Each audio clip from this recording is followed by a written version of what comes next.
Alhamdulillah, nahmaduhu wa nasta'inuhu wa nastaghfiruh wa na'udzu billahi min syururi anfusina wa min sayyiati a'malina may yahdihillahu fala mudhillalah wa may yudlil fala hadiyalah. Asyhadu an la ilaha illallah wahdahu la syarikalah wa asyhadu anna Muhammadan abduhu wa rasuluh alladzi la nabiyya ba'dah. Kaum muslimin rahimakumullah, saya ingin melanjutkan bahasan hadis asyrun minal fitrah qasyus syarib wa ifahul lihyah wa ifahul lihyah wassiwak wastinsyaqul ma wa qasul adfar wa ghuslul barajim wa natul ibdi wa halqul anah wa intiqasul ma. Hadis ini sudah kita bahas sampai ghuslul barajim dan sekarang giliran wassiwak. Ya. Kalimat wassiwak. Walaupun tentu saja urutannya tidak berurutan persis karena ada redaksi yang berbeda antara satu dengan yang lain. Dan kemarin sudah sampai ifa'ul lihyah. Sekarang wassiwak. Perkataan siwak menurut bahasa itu adalku, yang berarti menggosokkan. Menggosokkan sesuatu pada gigi. Menurut Wahbah Zuhaili ini kalau tidak salah sekarang masih hidup ya. Orang di Yordan, guru besar Universitas Syariah, universitas di sana, Fakultas Syariah, dan bukunya cukup banyak, antara lain yang populer di Indonesia, Al-Fiqhul Islami wa Adillatuh, fikih Islam, berbagai madhab dan dalil-dalilnya, serta At-Tafsir Al-Munir. Tafsir Al-Munir itu tafsirnya cukup lengkap. Menurut Wahbah Zuhaili, siwak itu menggosokkan suatu alat penggosok baik dari kayu atau lainnya pada gigi dan gusi untuk membersihkan gigi dan sekitarnya. Siwak adalah nama aslinya. Siwak itu nama aslinya untuk dahan atau akar pohon yang digunakan untuk menggosok gigi. Ya, seperti ini kan kalau di Mekah, di Madinah, di Jeddah, atau di Timur Tengah lah, suka dijualan ya. Termasuk di kawasan Palestina juga ada yang jualan. Jadi kayu. Kalau sikat gigi kan sudah banyak mereknya. Jadi digunakan untuk bersiwak jika memenuhi persyaratannya. Itu lembut sehingga batang atau akar kayu yang keras itu tidak boleh. Kalau akar dan kayu yang keras. Sehingga ini mah kalau dikerik ininya kulitnya jadi serabut kan. Nah, ini pohonnya. Pohon siwak atau miswak seperti ini. Kalau sekarang sudah yang dijualan itu sudah banyak diplastikan ya. Jadi tidak kotor. Jadi bersiwak itu mengandung arti menggosokkan gigi, menggosok gigi hingga bersih. Dan telah diakui bahwa kayu arok yang pohonnya seperti ini itu digunakan oleh Rasul sebagai alat menggosok gigi yang memiliki keistimewaan luar biasa manfaatnya. Rasul SAW sangat menganjurkan menggosok gigi sesering mungkin. Jadi gosok gigi itu merupakan sunnah fitriyah dari Rasul SAW. Dan diriwayatkan dari Abu Hurairah, Rasul bersabda, laula an asyukka ala ummati la amartuhum bisiwaki inda kulli wudu. Andaikan aku tidak memberatkan atas umatku, aku akan perintahkan bersiwak, menggosok gigi setiap akan wudu atau setiap wudu, ya. Jadi Rasulullah itu sebetulnya berkeinginan agar umat itu menggosok gigi setiap wudu. Jadi kalau menggosok gigi setiap wudu kan minimal wudu itu 5 kali. Subuh, zuhur, asar, maghrib, isya. Jadi minimal gosok gigi itu 5 kali sehari. Itu berdasar anjuran hadis ini. Jadi kalau sekarang gosok gigi 2 kali itu terlalu minimal. Hanya bangun tidur dan mau tidur. Tapi kalau berdasar hadis ini mah justru 5 kali. Laula an asyqa ala ummati la amartuhum bisiwak inda kulli wudu. Nah, setiap wudu. Sedangkan menurut riwayat Zaid bin Khalid al-Juhni, Rasul bersabda, laula an asyqa ala ummati la amartuhum bisiwak inda kulli sholatin. Andaikan aku tidak memberatkan umat, aku akan perintahkan siwak, gosok gigi itu setiap akan sholat. Nah, yang tentu saja sholat di sini penekanannya kepada sholat fardu dan juga kalau bangun tidur sholat malam, ya. Jadi kalau ditinjau dari sudut waktunya itu berarti ya sekitar 7 kali kan. Karena sholat 5 waktu jelas 5 kali. Terus ada tahajud kan. Ada duha. Berarti 7 kali menggosok gigi. Nah, memperhatikan hadis di atas jelas Rasulullah SAW itu menghendaki memerintah umatnya untuk menggosok gigi setiap akan sholat. Jadi setiap muslim minimal 5 kali sholat yang fardu dalam sehari semalam. Jadi jelas hadis tersebut memberi isyarat bahwa menggosok gigi itu sekurang-kurangnya 5 kali. Kemudian wal istinsyak. Wal istinsyak. Perintah istinsyak yang lebih utama tentu di dalam wudu, ya. Karena asbigil wudu wa kholil bainal asobi wa balig fil istinsyak illa antakuna sha'iman. Sempurnakan wudu dan gosok-gosok di sela-sela jari, digosok ketika wudu itu tangannya digosok-gosok. Wabalik bil istinsak, dan istinsak itu harus sampai balik, sampai bagus, sampai sempurna. Ila antakuna so'iman, kecuali dalam keadaan saum. Jadi istinsak itu adalah menghirup air ke hidung, ya, airnya dihirup ke hidung dan mengeluarkannya. Dan ini sudah diakui oleh para ahli, sangat menyehatkan, mencegah sinusitis. Dan berdasar pengalaman, kalau kita pergi umroh atau haji, kebetulan alhamdulillah saya pergi haji dan umroh itu segala musim, ya.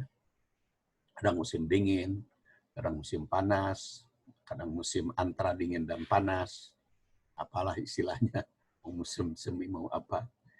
Itu salah satu penyakit yang sering terjadi dialami oleh jamaah itu adalah influenza atau flu, ya, di Mekah Madinah itu. Salah satunya baik musim dingin karena kedinginan, musim panas karena kurang cairan. Nah, salah satu resepnya yang saya alami berdasar pengalaman adalah istinsyak, sering istinsyak. Jadi baik dengan air zam-zam atau dengan air bersih yang penting. Sebab kalau sekarang itu kan di Mekah, di Madinah tersedia ada air Zam-Zam, itu dinamai, ada juga air minum, air bersih yang gratis itu ya. Jadi kalau di Bandung sering hujan tetapi air itu mahal dibelinya, air mineral itu kan mahal di Bandung itu, walaupun sering hujan. Jadi kalau di Mekah, Madinah itu ya termasuk di Jeddah, jarang hujan tapi air banyak yang gratis. Dan di setiap masjid, bukan hanya Mekah Madinah, di Jeddah juga, setiap masjid itu selalu ada persediaan air minum gratis. Ya, tinggal. Nah, selain kita minum secara gratis, bisa itu istinsyaknya yang sempurna. Tapi kalau di Mekah Madinah, itu air wudhunya juga bersih ya. Tapi kalau di daerah kita mungkin air wudhu itu tidak sebersih air di sana ya, karena tidak bisa diminum. Yang penting istinsyak itu dengan air bersih, karena dihirup ke hidung dan dikeluarkannya bagus, nama dikeluarkannya itu melalui mulut. Dan ini mencegah ternyata, dan itu sering sembuh pilek itu dengan menghirup air ke hidung. Nah, itu mah berdasar pengalaman. Adapun berdasar penelitiannya ya kita lihat nanti, kita bahas ya. Jadi seperti dikemukakan di atas, fitrah itu merupakan ibadah yang berkaitan dengan jasmani dan rohani manusia, yang dijadikan bagian rutin hingga menjadi biasa dari fitrah itu. Sehingga istinsak juga menjadi kebiasaan, termasuk gosok gigi, cuci tangan. Bagi umat Islam itu harus merupakan kebiasaan. Jadi dikaitkan dengan wudhu berarti dalam sehari semalam tidak kurang dari 5 kali juga ini ya. Adapun manfaat istinsak, menghirup air ke dalam hidung saat berwudhu melalui rongga hidung tapi sampai ke dorokan, itu fungsinya untuk menyucikan selaput dan lendir hidung yang tercemar oleh udara kotor dan juga kuman. Selama ini kita ketahui selaput dan lendir hidung itu merupakan basis pertahanan pertama pernapasan. Ya. Makanya ketika pandemi dianjurkan setiap umat kalau keluar pakai masker, karena memang melalui hidung itu banyak ya ada kuman dan sebagainya. Nah, dengan istinsak mudah-mudahan kuman infeksi saluran pernapasan atau akut dapat dicegah. Dan manfaat dan kelebihan istinsak, menghirup air ke hidung itu diantaranya membersihkan hidung dari kotoran yang terhirup. Karena itu sangat bermanfaat bagi kebersihan dan kesehatan hidung. Jadi memang kalau kita melaksanakan fitrah al-Islam itu cukup banyak ya manfaatnya dalam kesehatan. Asalkan tentu saja kesehatan lain juga terpelihara. Jadi selain kebersihan yang dikemukakan asyarah di sini 10, tetapi juga penjagaannya. Kemudian berikutnya wanatpul ibti. Perkataan natpu menurut bahasa itu mengandung arti mencabut bulu atau merontokkannya sehingga gundul. Sedangkan ibti itu kan bulu ketiak. Jadi natpul ibti mencabut atau merontokkan bulu ketiak. Kan di dalam mencukur bulu itu di kalangan umat caranya kan beraneka ragam ya. Ada yang digunting, ada yang dikerok atau dikurut, ada juga yang dicabut pakai alat ya. Biasanya orang Brazil itu ya, kebiasaan orang Brazil kalau bulunya itu dicabut pakai semacam lilin, ya, dilekat, kemudian dirontokkan, dicabut. Ada juga menggunakan pakai obat atau krim.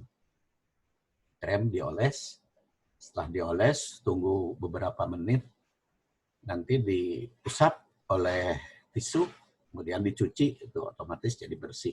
Tapi yang jelas natpu itu tekniknya silahkan saja, yang penting bulu ketiak itu harus gundul, rontok, terserah mau dikurun, mau pakai apa segala macam.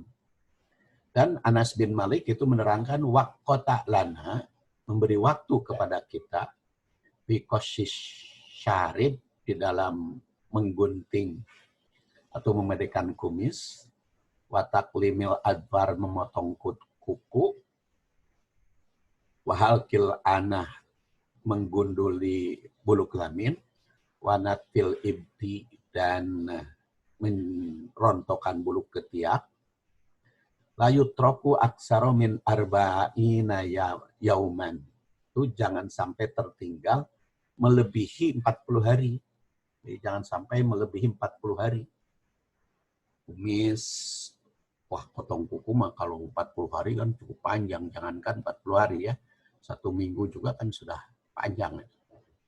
Nah, kalau halkul anah mungkin tergantung kebiasaan masing-masing. Tapi kata Anas, Rasul itu memberikan waktu selama 40 hari, jadi menggunduli bulu kelamin itu. Demikian pula merontokkan bulu ketiak sampai 40 hari. Wahalkul anah. Sekarang halku itu seperti dikemukakan pada pertemuan yang lalu, itu bukan memotong atau mencukur, tapi menjadikan gundul. Halku itu, tahlik itu. Jadi bulu kelamin itu disuruh oleh hadis ini untuk gundul, ya, untuk botak. Tegasnya dalam hadis ini tidak dirinci ketentuannya, apakah menggunduli kelamin itu dengan cara mencukurnya, atau merontokkannya, atau mencabutnya, seperti saya katakan orang Brazil tadi. Jadi menggundulinya dengan alat, dicabut, itu tidak dikemukakan caranya. Yang penting gundul, apakah dengan pisau atau apa, apakah dengan gunting atau alat cukur lain, atau dengan obat yang dioleskan, kemudian setelah itu jadi rontok dan diusap sampai bersih. Yang jelas, kelamin baik laki-laki maupun wanita mesti digunduli. Seperti dikemukakan tadi oleh Anas, waqotalana Rasulullah SAW bikosis syarib, wataklimil adfar, wahalkul ana, wanatil inti, ala natruka aksaro min arba'ina yauman. Kalau marotan ukhro arba'ina lailatan. Jadi kadang-kadang disebut arba'ina yauman, kadang-kadang arba'ina lailatan. Itu dikemukakan oleh Anas bin Malik. Dan Anas bin Malik itu kan sahabat Rasul yang paling dekat. Jadi Anas itu sangat tahu tentang Rasul. Kan Anas bin Malik diangkat oleh Rasul sebagai anak angkat ketika Anas berusia 10 tahun kan. Dan umurnya cukup panjang, Anas bin Malik itu. Kalau tidak salah, pernah juga saya bahas riwayat Anas bin Malik, atau belum ya kita dengarkan nanti pada kajian berikut. Dan manfaat kelamin gundul itu cukup banyak. Antara lain secara ilmu kedokteran modern diketahui bahwa daerah-daerah pada tubuh manusia yang terjadi itu sarang penyakit hendaknya senantiasa dibersihkan. Di antaranya adalah mencukur bulu sekitar kemaluan. Jadi baik bagi laki-laki maupun perempuan. Jadi manfaatnya itu mencukur itu untuk kebersihan. menghilangkan kutu atau kuman atau bakteri yang sering nempel di perbuluan, baik bulu ketiak maupun bulu kelamin. Kemudian kedua, selain alasan kesehatan, rambut kelamin yang pendek itu membuat kulit kemaluan jadi lebih terekspos dan lebih sensitif kan saat menerima rangsangan dan sentuhan dari suami. Kalau perempuan, istri. Kalau laki-laki dari istri ya. Ya, selain itu mencukur rambut kemaluan juga mengurangi bau. Kan baik kelamin perempuan maupun laki-laki kalau berbulu lebat, baunya itu kan lebih ya. Lebih banyak, sama juga ketiak kan. Kalau berbulu itu kan cukup, kalau bulunya cukup lebat, baunya juga mudah muncul ya. Dan memang umat Islam itu kan harus mencegah bau badan itu. Bagi seorang muslim itu tidak boleh bau badan itu harus harum. Kalau apalagi laki-laki harus semerbak. Kalau perempuan tidak boleh bau. Jadi yang menimbulkan kebauan maka itu dicukur karena itu mengurangi bau tidak sedap sehingga pasangan suami istri itu bisa nyaman ya dalam melakukan hubungannya. Kemudian wan qisasul ma, nah, itu menggunakan air. Jadi sering-sering bersuci menggunakan air. Kan kalau sekarang banyak, karena saking banyak tisu, orang itu kurang mendapat perhatian pada cuci dengan air. Bahkan ketika para ahli baik kesehatan atau yang lainnya untuk cuci tangan diganti dengan sabun yang dijual itu, ternyata kan semakin ke sini semakin dianggap kurang begitu bagus. Yang lebih bagus itu cuci tangan itu dengan air yang mengalir pakai sabun dibanding dengan sanitizer yang dijual mahal tersebut. Itu kan awal-awalnya ya. Jadi selanjutnya mah justru lebih dianjurkan mencuci itu dengan air mengalir dan pakai sabun. Itu lebih bagus. Makanya bersuci dengan air di sini dikemukakan oleh Rasul secara tegas. Jadi, walau di zaman modern sudah tersedia berbagai fasilitas untuk membersihkan kotoran, tisu atau sapu tangan, serbet atau alat pembersih lain, bersuci dengan air itu jangan terlewatkan. Membersihkan diri dengan air selain termasuk ibadah fitriyah, juga mengandung manfaat lain. Kebutuhan air pada setiap orang itu kan sangat berbeda-beda ya. Tergantung dari beberapa faktor. Misalnya aktivitas usia, berat badan, tinggi badan, kondisi lingkungan, dan di mana kita berada, air itu memiliki kegunaan yang luar biasa. Makanya di sini dikatakan seharusnya membersihkan dengan air.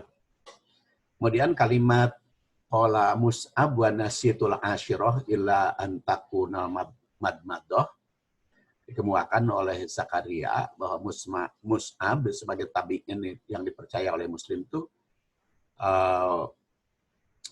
sehingga 4 hadis diriwayatkan oleh Muslim darinya sempat lupa yang ke-10 itu, tapi dia ingat, makanya al-madmadah, jadi berkumur, bahwa yang ke-10 itu berkumur. Ada pula dalam riwayat lain bahwa yang ke-10 itu hitan. Namun kalau ditinjau dari sudut 10, karena hitan itu kan masuk kepada wajib ya bagi laki-laki. Karena hadis ini melalui jalur Mus'ab, maka dipercaya 10 itu adalah berkumur. Berkumur itu membersihkan rongga mulut dari penularan penyakit. Sisa makanan itu sering mengendap atau tersangkut di antara sela-sela gigi yang tidak dibersihkan. Nah, dengan berkumur atau menggosok gigi, akhirnya akan menjadi mediasi pertumbuhannya itu menjadi berkurang. Jadi dengan berkumur secara benar, yang dilakukan 5 kali sehari, berarti tanpa kita sadari dapat mencegah.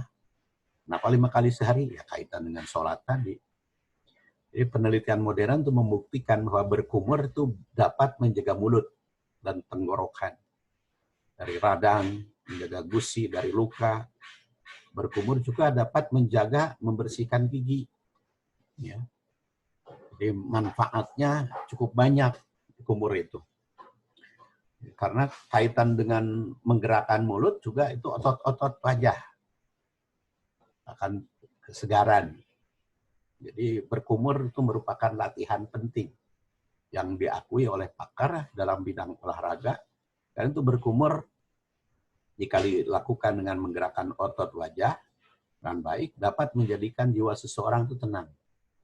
Dengan demikian berkumur bukan hanya untuk kebersihan mulut, tapi juga menyehatkan lahir dan batin. Itu syarah hadis yang telah kita bicarakan. Beberapa ibrohnya, jadi ibroh pertama, ibadah itu terdiri yang sifatnya ritual dan yang bersifat sosial. Di samping itu ada yang bersifat fitriyah, yang berkaitan dengan kebutuhan setiap individu. Nah, dalam hadis ini terdapat 10 ibadah fitriyah.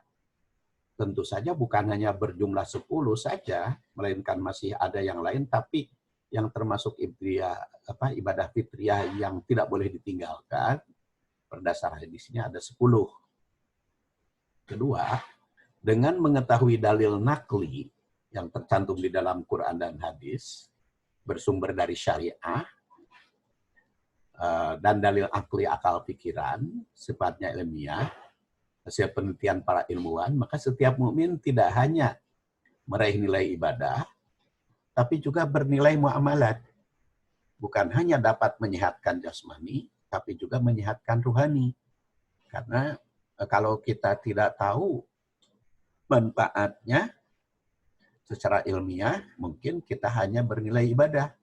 Tapi kalau hanya melaksanakan hadis saja, tidak tahu manfaat, maka hanya nilai ibadah. Tetapi kalau kita hanya ilmiah saja, hanya manfaat, kurang. Tapi dengan pengetahuan kita dua-duanya, baik secara dalil syariah yang tercantum dalam Al-Quran dan Sunnah, maupun dalil ilmiah, sepenelitian, maka kita mempunyai nilai 2. Ya. Ada nilai jasmani, ada nilai rohani. Kemudian yang ketiga, sebagai orang yang beriman pada kebenaran Rasul, akan disiplin menaati aturan syariah. Kalau belum memahami, mungkin ada yang belum paham tadi hikmah dari mencukur kumis, membiarkan jenggot panjang, menggunting kuku. Ada yang tidak tahu hikmah, tapi kalau kita sudah paham dari syariah, maka akan bernilai ibadah, maka kita akan lakukan secara disiplin. Nah, maka implikasinya 10 macam itu yang mesti dibersihkan karena termasuk fitrah, tercantum dalam hadis ini, yaitu gosok gigi, cuci tangan dengan air, memelihara jenggot, memotong kumis, memotong kuku, mencukur atau menggunduli bulu kelamin, mencabut atau menggunduli bulu ketiak, menghirup air ke hidung dan mengeluarkannya, kemudian berkumur, dan membersihkan sela-sela jari alias sering cuci tangan. Jadi setiap keluarga mestinya menyediakan fasilitas untuk anggota keluarga agar bisa melaksanakan sunnah fitriyah tersebut. Jadi dari 10 macam itu, ada yang dalam waktu 40 hari maksimal, seperti mencabut bulu ketiak, menggunduli kelamin itu minimal paling jarang 40 hari. Ada juga yang setiap minggu mungkin gunting kuku, karena di hadis lain ada juga yang sehari itu sampai 5 kali, seperti gosok gigi minimal. Ada juga yang lebih sering lagi, yaitu mencuci tangan. Mencuci tangan itu diperintahkan, dan berdasar hadis ini, mencuci tangan itu harus dengan air, karena bersuci dengan air itu bagus. Kemudian banyak peneliti yang membuktikan secara ilmiah hikmah kebersihan tersebut. Bagi umat Islam, baik telah diketahui bukti ataupun belum diketahui, kita harus menaati. Karena itu merupakan perintah. Ya. Contohnya yang ketiga, ya, melihara jenggot, memotong kumis kan mungkin belum kita ketahui secara mendetil manfaatnya. Karena itu perintah, ya kita taati. Kalau bersuci dengan air, saya kira itu hikmahnya. Air itu cukup banyak kan. Ya, seperti air itu kan sebagai pengatur suhu tubuh. Coba kalau umat Islam, kalau umat yang tidak berwudu, tidak bertemu dengan air, suhu tubuhnya bisa berbeda. Kemudian itu kan air juga berguna untuk melancarkan darah. Kemudian air dapat menyehatkan dan menghaluskan kulit tubuh. Terus air memperlancar fungsi pencernaan. Kemudian air juga membantu pernapasan. Air juga sebagai pelumas sendi dan otot. Air sebagai media untuk pemulihan kondisi tubuh. Air juga membantu kesuburan. Kemudian memotong kuku juga hikmahnya cukup banyak. Antara lain menghindari penyakit pencernaan, penyakit mata. Kemudian memotong kuku juga dapat mencegah berbagai macam infeksi. Karena kukunya dipotong, jadi infeksi akan terhindar. Jadi dengan memotong kuku itu, yang melebihan itu, maka kegiatan kulit di bawah kuku dapat mudah dibersihkan kan, tidak cacat, dan jari-jari kita dapat mudah bekerja secara maksimal. Kemudian juga dengan memotong kuku berarti mencegah penularan penyakit kepada orang lain. Jadi sebagai Muslim itu kan selain menjalankan sunnah Rasul, memotong kuku juga berarti menjaga kesehatan, kebersihan. Terus rontok atau gundul bulu ketiak, karena tadi rambut atau bulu yang muncul di pori-pori ketiak lain sebagainya itu banyak berkaitan dengan mengundang kuman atau bakteri. Tapi kalau gundul akan terhindar, dan juga rambut ketiak itu akan menahan aliran keringat sehingga menjadi lembab, dan lembab itu kan mudah bau. Apalagi kalau pakai deodoran penyangit berbulu itu kan cepat bau. Maka dengan digunduli itu akan terhindar dari bau. Itu pula menggosok gigi kan sudah diakui bersama. Kalau gosok gigi dan cuci tangan itu, apalagi sekarang cuci tangan sudah terus-menerus dianjurkan. Dan kalau kita perhatikan hadis ini, jangan hanya ada pandemi saja cuci tangan itu, tapi selamanya, selama hidup kita, selain gosok gigi, juga cuci tangan jangan ditinggalkan. Apalagi kalau kita sebagai Muslim kan berwudu itu minimal 5 kali sehari semalam yang fardu, otomatis bukan hanya tangan yang dicuci kan. Karena berwudu itu kan mulai dari cuci tangan dulu. Jadi sebelum berkumur kan harus cuci tangan dulu. Setelah cuci tangan sampai pergelangan, lalu berkumur kemudian menghirup air ke hidung, mengeluarkannya, kemudian mencuci wajah. Setelah mencuci wajah, cuci tangannya sampai sikut. Jadi bukan hanya sampai pergelangan. Jadi kalau para ahli kesehatan sekarang sampai pergelangan, justru kaum muslimin sampai sikut. Ya, nanti menyapu kepala dan cuci kaki lagi. Sehari semalam 5 kali. Insya Allah, apa yang dianjurkan oleh Rasul di dalam hadis ini akan bermanfaat bagi kita sebagai sunnah fitriyah. Saya kira dianggap cukup ya bahasan hadis ini. Subhanakallahumma wa bihamdik asyhadu an la ilaha illa anta astaghfiruka wa atubu ilaik. Wassalamualaikum warahmatullahi wabarakatuh.